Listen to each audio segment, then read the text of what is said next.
10 korrik. Thumbi i vdekjes është hequr.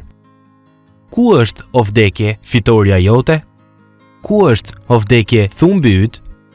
Dhe thumbi i vdekjes është mëkati, ndërsa fuqia e mëkatit është ligji.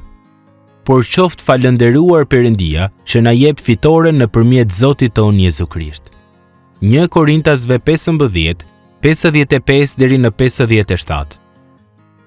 Shumica e brezave të fundit kanë shfaqur një mosgatishmëri të madhe për t'u ballafaquar me realitetin e vdekjes, dhe ndoshta asnjë brez tjetër nuk e ka bërë këtë më shumë se brezi ynë. Njerëzit vazhdimisht përpiqen ta mbulojnë vdekjen ose ta shpërfillin ekzistencën e saj me shpresën se ndoshta ajo thjesht do të largohet. Por nga të gjithë njerëzit, të krishterët duhet të jenë të përgatitur për të bërë atë që shumë nuk do ta bënin. Ta shohin vdekjen në fytyrë dhe të pranojnë se nuk ka asnjë mënyrë për ta mohuar atë dhe nuk ka asnjë mënyrë për t'i shpëtuar asaj. Edhe pse nuk është e nevojshme, sepse vdekja është mundur. Në të vërtetë, krishterimi e ndryshon mënyrën se si e shohim gjithçka.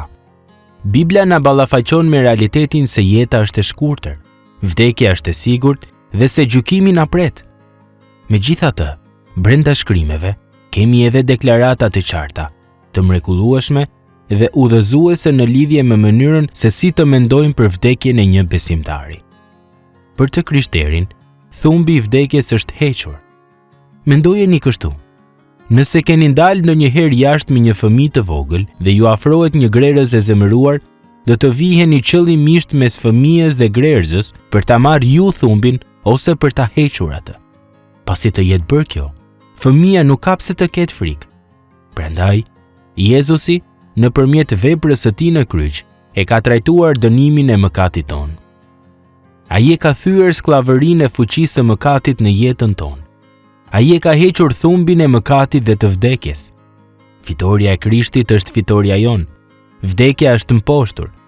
Ne ende do ta përjetojmë vdekjen, por ne do të kalojmë përmes saj. Ajo nuk do të ketë pushtet mbi ne. Shkrimi përdor tablon e gjumit për të përshkruar një të krishterë që ka vdekur, sepse gjumi është një gjendje e përkohshme dhe jo e përhershme. Kjo figurë përdoret në lidhje me trupat tanë dhe jo me shpirtrat tanë.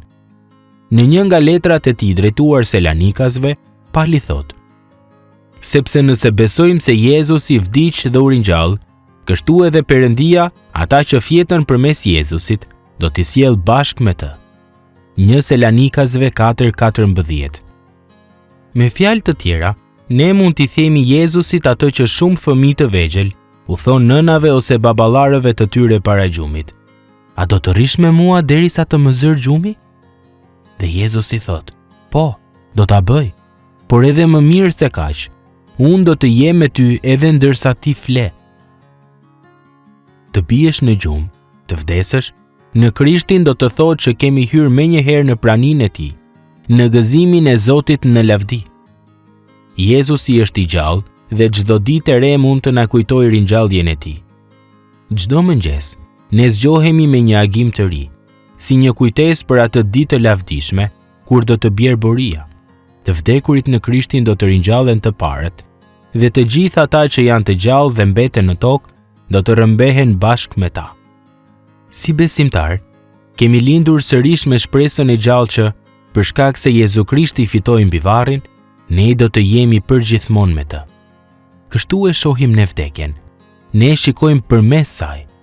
Dhe sapo të jemi në gjendje për të vdekur pa frikë, ne jemi gjithashtu në gjendje për të jetuar pa frikë.